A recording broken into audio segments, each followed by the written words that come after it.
అందరికీ నమస్కారం అండి. ఈరోజు అనంతపురం పోలీస్ ట్రైనింగ్ కాలేజ్లో సుమారుగా 394 మంది సబ్ ఇన్స్పెక్టర్స్ ఈరోజు పాసింగ్ అవుట్ పరేడ్కి ఇక్కడికి రావడం జరిగింది. నిజంగా చాలా ఆనందంగా ఉంది. వీళ్ళందరూ కూడా తమ శిక్షణ పూర్తి చేసుకొని ఈరోజు ఒక గర్వంగా ఈరోజు వాళ్ళు బయటికి వెళ్ళి తమ సేవలు అందించడానికి, తమ ఉద్యోగ ధర్మాలు నిర్వర్తించడానికి ఈరోజు వెళ్ళే కార్యక్రమాలకి మేమందరం కూడా ముఖ్య అతిథిగా హాజరైనందుకు ప్రత్యేకంగా డిపార్ట్మెంట్ వాళ్ళందరికీ కూడా ధన్యవాదాలు తెలియజేసుకుంటున్నా. ఈ కార్యక్రమానికి మన డీసీపీ గారు హరీష్ కుమార్ గుప్తా గారు, అదేవిధంగా మన ప్రిన్సిపల్ గారు మోహన్ రావు గారు, డిపార్ట్మెంట్ మొత్తం అందరూ కూడా ఇక్కడికి వచ్చి ఉన్నారు. ఈరోజు ఇక్కడ చూసుకుంటే సుమారుగా దగ్గర 394 మందిలో 97 మంది ఓవరాల్గా మహిళలు ఉండడం అన్నది నిజంగా చాలా గర్వకారణం. ఈ రోజుల్లోనే మేము దేనికి తీసుకోమనేటట్టుగానే పోలీసు ఉద్యోగానికి కూడా వాళ్ళు స్వతహాగా ముందుకొచ్చి మేము చేస్తామని చెప్పి రావటమే కాకుండా కఠినతరమైన ట్రైనింగ్ ప్రోగ్రామ్ను కూడా కంప్లీట్ చేసుకొని ఈరోజు పోలీస్ పాసింగ్ అవుట్ పరేడ్కి ఈరోజు వచ్చిన 97 మంది మహిళా సబ్ ఇన్స్పెక్టర్లకి కూడా మనస్ఫూర్తిగా ప్రత్యేకంగా ధన్యవాదాలు తెలియజేసుకుంటున్నాం. అదేవిధంగా ఈరోజు ఇక్కడ చూసుకుంటేనండి దగ్గర బీటెక్ చేసిన వాళ్ళు, బీకామ్ చేసిన వాళ్ళు, ఎంటెక్లు చేసిన వాళ్ళు, బీఫార్మసీ చేసిన వాళ్ళు, అదేవిధంగా ఇంతకు ముందు డిపార్ట్మెంట్లో పోలీస్ కానిస్టేబుల్గా ఉండి ఎస్ఐల కింద ఎలాగైనా అవ్వాలి అని తపంతో చాలా దూర ప్రాంతాల నుంచి చాలా కష్టపడి ఈరోజు ఈ ఎస్ఐ ట్రైనింగ్ పూర్తి చేసుకుని ఈరోజు బయటకు వెళ్ళే పరిస్థితి ఈరోజు కనిపిస్తూ ఉంది. ఈరోజు చాలామంది పోలీస్ డిపార్ట్మెంట్ వాళ్ళని కూడా ఈరోజు ఎప్పటికెప్పుడు గౌరవ చంద్రబాబు నాయుడు గారి ఆదేశాల మేరకు టెక్నాలజీని బేస్ చేసుకొని విజిబుల్ పోలీస్ కన్నా ఇన్విజిబుల్ పోలీసింగ్తో నేరాలను అరికట్టాలి అనే ఒక కృతనిశ్చయంతో ఈరోజు గౌరవ చంద్రబాబు నాయుడు గారు, ముఖ్యమంత్రి వర్యులు, అదేవిధంగా పోలీసు సిబ్బంది అందరం కూడా మేము పనిచేయడం అందరూ కూడా చూస్తున్నారు. దానిలో భాగంగానే సుమారుగా 1,00,000 CCTV కెమెరాలని మేము ఇన్స్టాల్ చేయాలని చెప్పి లక్ష్యంగా పెట్టుకున్నాం. మేము మ్యాక్సిమం ఈ ఏప్రిల్ ఎండింగ్ నాటికి అది పూర్తి చేయగలమన్న నమ్మకం కూడా మాకుంది.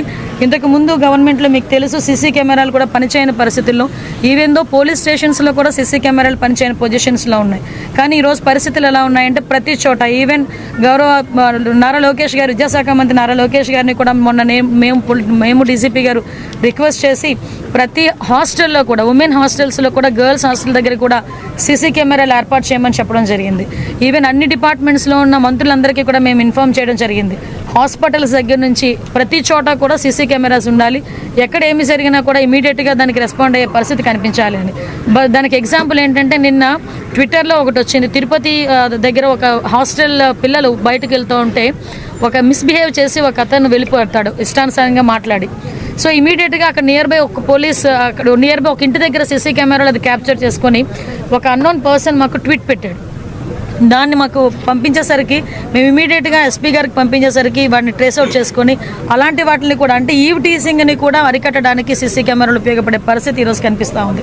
ఇంతకుముందు కొంచెం లేట్గానే కానీ మామూలుగా కూడా బయటకు రావాలన్నా ఈవ్ టీజర్స్ వలన ఇబ్బంది పడే ఆడపిల్లలు కూడా ఈరోజు ఈ సీసీ కెమెరా సర్వేలెన్సెస్ ఉంటే కనుక ఎటువంటి ఇబ్బంది పడకుండా బయటకు వచ్చే పరిస్థితి. తప్పు చేసిన వాడు ఎవడు కూడా తప్పించుకోకూడదు అనే ఒకే ఒక దృక్పథంతో ఈరోజు ఇన్విజిబుల్ పోలీసింగ్ కూడా ప్రత్యేకమైన ప్రాధాన్యత ఇస్తూ డ్రోన్స్ను కూడా ఏర్పాటు చేసి ప్రతి పోలీస్ స్టేషన్లోనే ఏర్పాటు చేసే పరిస్థితి కూడా కనిపిస్తూ ఉంది. మీ అందరికీ తెలుసు ఈరోజు పోలీస్ డిపార్ట్మెంట్ గాంజాయి పట్ల, అదేవిధంగా డ్రగ్స్ పట్ల అక్కడ ఉక్కుపాదం మోపడం, ఈగలకి కూడా ప్రత్యేకంగా ఒక బడ్జెట్ కేటాయించుకోవడం, సైబర్ పోలీస్ స్టేషన్స్ని కూడా ప్రతి జిల్లాలో ఏర్పాటు చేసుకోవడానికి బడ్జెట్ని రూపొందించుకోవడం కూడా జరిగింది. ప్రత్యేకంగా గౌరవ చంద్రబాబు నాయుడు గారికి, అదేవిధంగా ఆర్థిక శాఖ మంత్రి పయ్యావుల కేశవ్ గారికి, పవన్ కళ్యాణ్ గారికి కూడా ప్రత్యేకంగా ధన్యవాదాలు తెలియజేసుకోవాలి. ఎందుకంటే ఎప్పుడూ లేని విధంగా హోమ్ డిపార్ట్మెంట్కి ప్రత్యేకమైన నిధులు ఏర్పాటు చేసుకోవడం కూడా ఈరోజు బడ్జెట్ కేటాయించడం కూడా జరిగింది. వీటన్నిటితో పాటు పోలీస్ డిపార్ట్మెంట్ని స్ట్రెంథెన్ చేయడానికి, ఇన్ఫ్రాస్ట్రక్చర్ డెవలప్ చేయడానికి, వాళ్ళకి కావాల్సిన టెక్నాలజీకి సంబంధించిన అంత ఎక్విప్మెంట్ కూడా, ఈవెన్ దో మాకు టార్గెట్ ఒకటేనండి, 100 రోజుల్లో కన్విక్షన్ పడేటట్టుగా మేము ప్రయత్నం చేయాలి. 100 రోజుల్లో ఇప్పుడు ఒక పోక్సో కేసు ఉంది. ఆ పోక్సో కేసు మొన్న రీసెంట్గా మీకు ఎగ్జాంపుల్ చెప్పాలి, విజయనగరం జిల్లాలో ఒక పోక్సో కేసు మాకు నమోదైంది. ఇమీడియట్గా అక్కడ ఉన్న ప్రాసిక్యూషన్ డిపార్ట్మెంట్ వాళ్ళు కానీ, పోలీస్ డిపార్ట్మెంట్ వాళ్ళు కానీ, ఫోరెన్సిక్ వాళ్ళు కానీ కోఆర్డినేషన్తో పనిచేయడం వల్ల అతనికి బెయిల్ రాకముందే వితిన్ 100 డేస్లోనే కన్విక్షన్ పడి 25 సంవత్సరాల శిక్ష పడే విధంగా మొన్న రీసెంట్గా 4-5 సంఘటనలు మీకు గుర్తు చేయాలి. ఇదే మేము టార్గెట్గా పెట్టుకుంటున్నాం. దీనికి ప్రత్యేకంగా ప్రతి నెల కూడా ప్రాసిక్యూషన్ వాళ్ళతోని, డిపార్ట్మెంట్ వాళ్ళతోని కోఆర్డినేషన్కి మీటింగ్స్ కూడా కండక్ట్ చేసుకొని, అంటే ఇప్పుడు విషయం ఎలా అవుతుందంటే చాలామందికి ఉన్న అపోహ ఏంటంటే దొరుకుతాము, తప్పు చేసాము, దొరికితే చాలా రోజులు పడుతుంది కదా శిక్ష పడేదానికి, తర్వాత ఏం జరుగుతుందో అన్న పొజిషన్ నుంచి మనం కంపల్సరీ తప్పు చేసిన తర్వాత, దొరికిన తర్వాత ఇమీడియట్గా శిక్ష పడుతుంది అన్న భయం అయితే క్రియేట్ అవ్వాలి. అట్ ద సేమ్ టైం చట్టాల్లో ఉంది పోక్సో కేసు నమోదైన వెంటనే వాళ్ళ మీద కూడా రౌడీ షీట్ ఓపెన్ చేసే పరిస్థితులు కూడా ఈరోజు చట్టాలు కల్పించబడ్డాయి. దాన్ని బేస్ చేసుకొని కూడా ఆడపిల్లల మీద అఘాయిత్యాలు తెగబడిన వాళ్ళు ఎవరైనా ఉంటే కూడా వాళ్ళ మీద ఇమీడియట్గా కేసు ఫైల్ చేయడమే కాకుండా వాళ్ళ మీద రౌడీ షీటర్లు కూడా ఓపెన్ చేసే పరిస్థితి కూడా కనిపిస్తూ ఉంది. మరీ ఎక్కువైతే వాళ్ళ మీద పీడీ యాక్ట్లు కూడా వాళ్ళ మీద పెట్టే పరిస్థితి కూడా కనిపిస్తూ ఉంది. ల్యాండ్ గ్రాబింగ్ కానీ అదేవిధంగా సైబర్ క్రైమ్ విషయంలో కానీ ఎక్కడా కూడా టాలరేట్ చేసే పరిస్థితి కనిపించట్లే. దయచేసి ఈ ప్రజలందరూ కూడా మాకు కూడా సహకరించాలని మీడియా మిత్రుల ద్వారా కూడా తెలియజేసుకుంటున్నాను. మేడం, రాష్ట్రంలో అంతర్యుద్ధం రాబోతుంది. కొద్ది 2 రోజుల క్రితం మాజీ ఎంపీ గోరంట మాధవ్ వ్యాఖ్యలు చేస్తారు. దాని మీద పోలీసులు కూడా ఫిర్యాదు సమాచారం ఉంది మేడం. అంటే ఆయనకి ఎలా తెలిసింది, ఆయన ఇంటెలిజెన్స్ ఎలా పనిచేస్తుందో తెలియట్లేదు. కానీ ఆయన ఇంటెలిజెన్స్ ముందు వైఎస్ఆర్సీపీలో జరగబోయే అంతర్యుద్ధాల గురించి మాట్లాడుకోమనండి. మా అంతర్యుద్ధాల గురించి మాట్లాడుకుంటే తర్వాత మా అంతర్యుద్ధాల గురించి తర్వాత అతను మాట్లాడవచ్చు. కానీ ఒకటి మాత్రం క్లియర్గా చెప్తున్నామండి, నాకు నోరు ఉంది కదా నోటికి వచ్చినట్టు మాట్లాడేస్తాను అని అనుకోవడానికి ఇంతకుముందు గవర్నమెంట్ కాదు. ప్రజల్ని రెచ్చగొట్టే విధంగా మాట్లాడడం కానీ సమాజంలోని ఇబ్బందులు పడే విధంగా సమాజంలో ప్రజలు కూడా ఇబ్బంది పడే విధంగా కనుక మాట్లాడే పరిస్థితి ఉంటే కనుక వాళ్ళ మీద ఎట్టి పరిస్థితి చట్టపరమైన చర్యలు తీసుకోవడానికి ఎక్కడా కూడా బ్యాక్ స్టెప్ వేసే పరిస్థితి అయితే ఉండదు. ఒకటి మాత్రం చాలా క్లియర్గా గుర్తుంచుకోవాలి, ఇది మీ గవర్నమెంట్ కాదు. నోటికి వచ్చినట్టు బూతులు మాట్లాడతాము, నోటికి వచ్చినట్టు ఏది మాట్లాడినా చెల్లుబాటు అయిపోతుంది, మమ్మల్ని ఎవడు ఏమీ చేయలేడు అనుకునే గవర్నమెంట్ కాదు. ఇది ఎన్డీఏ గవర్నమెంట్. ఎన్డీఏ గవర్నమెంట్లో తప్పు చేసిన వాడు ఎవడైనా కూడా శిక్ష ఒకలాగే ఉంటుంది. నువ్వు నోటికి వచ్చినట్టు రెచ్చగొట్టే విధంగా మాట్లాడతాము, దానికి మాకు సంబంధం లేదు, మీరు మమ్మల్ని ఏమీ చేయలేరంటే కనుక ఊరికనే ప్రసక్తి అయితే ఉండదు. లీగల్గా అడ్వైస్ తీసుకుంటాము, డెఫినెట్గా చట్టపరమైన చర్యలు అయితే తీసుకుంటాం.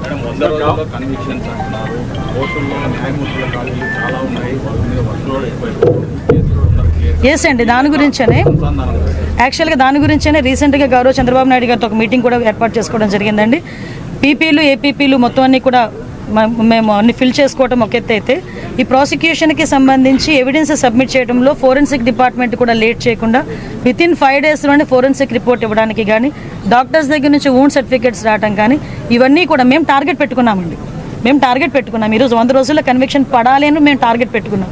ఆ టార్గెట్ ఫుల్ఫిల్ అవ్వడానికి మా ఇన్ఫ్రాస్ట్రక్చర్ మేము డెవలప్ చేసుకుంటున్నాం. At the same time legal టీమ్ని కూడా మేము కొంచెం స్ట్రెంథెన్ చేసుకునే పరిస్థితుల్లో మేము ఈరోజు ఉన్నాం. మేడం, పోసాన్ ఎపిసోడ్ ఏంటి మేడం? ఇప్పటికే చాలా చోట్ల కూడా కేసులు నమోదైనాయి కదా. సజ్జల రామకృష్ణ చదివానని చెప్తున్నారు, దాని గురించి అంటే స్క్రిప్ట్ ఎవరిది చదివినా శిక్ష అయితే అతనికే కదా పడుతుంది. అనుభవించే రాజు ఆయనే కదా, అది వేరే కదా. అది ఏదైనా చదవచ్చు, కానీ అనుభవించే రాజు ఆయనే కదా అవుతున్నాడు. ఓకేనండి, నేను ఒకటి అడుగుతున్నానండి మిమ్మల్ని, డైరెక్ట్ క్వశ్చన్. పోసాని మాటల్ని టాలరేట్ చేసి అయ్యో పాపం అనుకునే ఒక్క మనిషిని తీసుకురండి, మేము ఆలోచిస్తాం ఒకసారి మాట్లాడడానికి. పోసాని మాటలు ఇష్టానుసారంగా మాట్లాడిన తర్వాత సభ్య సమాజం తలదించుకునే విధంగా సాధారణంగా అనకూడదు, కానీ ఇల్లిటరేట్స్ కూడా అలాంటి మాటలు మాట్లాడుకోరు. సో అవతల వాళ్ళకి మనోభావాలు దెబ్బతిన్నాయి, వాళ్ళ ఆత్మగౌరవాలు దెబ్బతిన్నాయి. పోలీస్ కేసు పెట్టారు, యాజ్ పర్ లా మేము వెళ్ళాం. ఇందులోని టార్గెటెడ్ ఏముంది? వాళ్ళు ఏం మాట్లాడలేదా? వాళ్ళు అటువంటి కామెంట్స్ చేయలేదా? మరి ఇంతకు ముందు మా మీద కేసులు పెట్టిన కేసులని ఎప్పుడు అండి?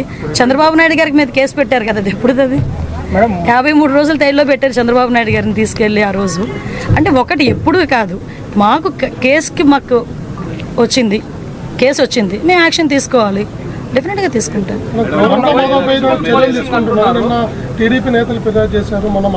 అదేనండి, మేము కూడా అంటే విషయం ఏంటంటే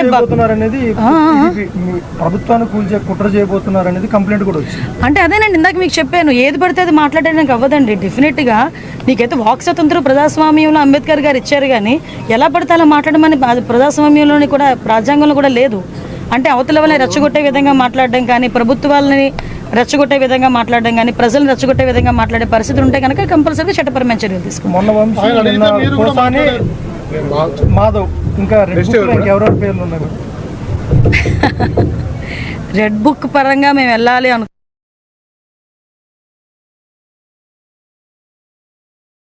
అనుకుంటే ఈరోజు వైఎస్ఆర్సీపీ నాయకులు ఎవరు రోడ్ల మీద తిరగరండి. దయచేసి మీరు కూడా అర్థం చేసుకోవాలి, మేము యాజ్ పర్ లా వెళ్తున్నాము. యాజ్ పర్ వాళ్ళు ఎవరైనా కంప్లైంట్ ఇస్తే కంప్లైంట్ బేస్ చేసుకొని వెళ్తున్నాము. పోసాని గారి మీద సుమారుగా 17 కేసులు, దగ్గర 17 కేసులు రాష్ట్రం మొత్తం మీద 17 కేసులు ఫైల్ అయి ఉన్నాయి. వంశీ మీద ఎన్ని కేసులు ఫైల్ అయి ఉన్నాయి మీకు తెలుసు. ఈ రోజుకి కూడా ఏ కేసులు ఫైల్ అయినాయో మీకు తెలుసు. ఇందులోని కక్షపూరితంగా ఎన్డీఏ గవర్నమెంట్ చేయాలి అనుకుంటే వైఎస్ఆర్సీపీ నాయకులు ఎవరు కూడా బయటకు తిరగలేరు. కానీ మేము ఆ కక్ష సాధింపు ధోరణిలోకి వెళ్ళలేదు. అలాగని తప్పు చేస్తున్న వదిలిపెట్టే ప్రసక్తి లేదు. తప్పు చేసినోడికి శిక్ష పడాలి, లేకపోతే భయం ఎలా ఉంటుంది? ఉండాలి కదా, భయం ఉండాలి కదా. తప్పు చేసాడు అనుకున్నవాడు ఎవడైనా కూడా కొంచెం జాగ్రత్తగా ఉంటే బెటర్, కానీ శిక్ష నుంచి అయితే తప్పించుకోలేరు. మేము అదేనండి, మేము అందుకే టార్గెట్ పెట్టుకున్నామండి. సీసీ కెమెరాస్ చాలా వరకు ఉన్నాయని అంటున్నారు, మొన్నటి వరకు లేవు, ఇప్పుడు మేము పెట్టాం. చాలా వరకు పని చేయట్లేదు. ఆ పని చేయని సీసీ కెమెరాస్ అన్నీ కూడా మళ్ళీ రీస్టోర్ చేస్తున్నాం, అన్నీ కూడా క్లియర్ చేసుకుంటాం. పోలీసింగ్ అంటున్నారు, అయితే చాలా ప్రెజర్ వస్తుంది, అవసరమైనటువంటి మేరకు సిబ్బంది లేదు అని అంటున్నారు. ఎస్, నిజమేనండి. ఈరోజు సుమారుగా 394 మంది ఎస్ఐలు బయటకు వచ్చారు.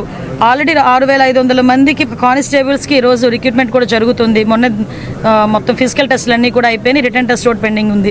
ఇమీడియట్గా అది కూడా బయటకు వచ్చిన తర్వాత వాళ్ళు ఒక 6500 మంది బయటకు వస్తారు. సుమారుగా మేము గవర్నమెంట్లోకి వచ్చేసరికి 20,000 మంది సిబ్బంది కొరతతో ఉన్నాం పోలీస్ డిపార్ట్మెంట్. లాస్ట్ 5 సంవత్సరాలు కూడా ఎక్కడ కూడా ఎటువంటి రిక్రూట్మెంట్స్ కూడా జరగలేదు. మళ్ళీ మేము వచ్చి ఈరోజు మళ్ళీ దాన్ని స్ట్రెంగ్తన్ చేయడానికి, అదేవిధంగా రిక్రూట్మెంట్ చేయడానికి ఈరోజు మేము కంకణం కట్టుకున్నాం. దానిలో భాగంగానే 6500 కానిస్టేబుల్ పోస్టులు, ఇప్పుడు ఎస్ఐలు బయటకు వచ్చారు. వీళ్ళందరినీ కూడా ఉపయోగించుకుంటాం ఫర్దర్గా. అందుకే చెప్తున్నామండి, ఇన్విజిబుల్ పోలీసింగ్ అనే కారణం కూడా ఏంటంటే టెక్నాలజీని బేస్ చేసుకొని నిందితుడిని పట్టుకునే పరిస్థితి కూడా రావాలి. దానికి టెక్నాలజీని అందిపుచ్చుకోవడానికి డిపార్ట్మెంట్ వాళ్ళకి కూడా ట్రైనింగ్స్ కూడా పెడుతున్నాం. గత ప్రభుత్వంలో కొంత స్పెషల్ పార్టీకి ఇవ్వాల్సినటువంటి బీఆర్లో ఉన్న ఆఫీసర్స్ కూడా చాలా మంది లాస్ట్ గవర్నమెంట్ కానీ ఇప్పుడు కానీ కూడా ఎవరు కూడా ఆ పెండింగ్ బకాయిలు ఉన్నాయి మేడం. చాలా లేదండి, వాటి మీద కూడా మేము వర్కౌట్ చేస్తున్నాం. చాలా మందికి వీఆర్లో ఉన్న వాళ్ళకి హాఫ్ శాలరీ కొంతమేరకు ఇవ్వాల్సి వస్తుంది. లాస్ట్ గవర్నమెంట్లో అయితే మీరు అన్నట్టు తమ్ముడు ఎక్కడ కూడా ఎవరికి కూడా రూపాయి ఇచ్చిన పరిస్థితులు లేవు. ఈరోజు మీకు విషయం చెప్పాలంటే భారం అంతా మా మీద పడింది. ఈరోజు వాళ్ళు లాస్ట్ టైం చేసిన కొన్ని తప్పిదాల వల్ల మొత్తం భారం అంతా మేము ఈరోజు పడాల్సి వస్తుంది. దానికి కూడా ఇప్పుడు లేనిది 200 కోట్ల రూపాయలు, 900 కోట్లు బకాయిలు ఉన్నాయండి. పోలీస్ డిపార్ట్మెంట్లో లాస్ట్ గవర్నమెంట్ చేసింది సుమారుగా 950 కోట్లు బకాయిలు ఉంటే ఇంచుమించుగా ఒక 200-250 కోట్లు ఫేజెస్ మరీగా మొన్ననే క్లియర్ చేసాం. ఆఖరికి సెంట్రల్ గవర్నమెంట్ నుంచి వచ్చే ఫండ్ని కూడా ఉపయోగించుకునే పరిస్థితులు లేరు. మీరు నమ్ముతారా, ఫోరెన్సిక్ ల్యాబొరేటరీని 5 సంవత్సరాల్లో కూడా అలా మొండి గోడలతోనే ఉంది. మళ్ళీ ఈరోజు మేము వచ్చి దానికి 200 కోట్లు, దగ్గర 247 కోట్లు అనుకోండి, 247 crores దానికి శాంక్షన్ అయింది. అది ఫుల్ ఫ్లెజ్డ్గా సెంట్రల్ గవర్నమెంటే, రూపాయి స్టేట్ గవర్నమెంట్ కూడా పెట్టక్కర్లేదు, ఫుల్ ఫ్లెజ్డ్గా సెంట్రల్ గవర్నమెంటే పెట్టాలి. అది forensic university laboratory, just like that. అటువంటి ల్యాబొరేటరీని 5 సంవత్సరాలు పొడగబెట్టేశారు, కేవలం అమరావతిలో ఉంది అని ఒకే ఒక కారణంతో.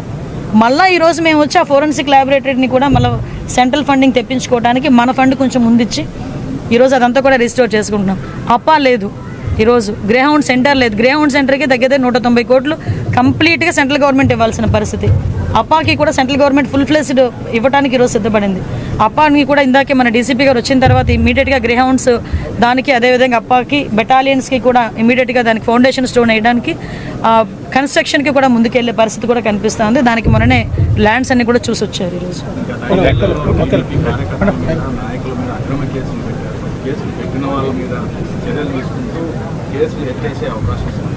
అక్రమ కేసులని దేవుడి దేవుల మీరే అన్నారు. అక్రమ కేసులు ఎట్టి పరిస్థితుల్లోని కోర్టులో కూడా నిలబడవు, మీకు తెలుసు ఆ విషయం. ఆ దిశగానే ముందుకెళ్తాం. Thank you.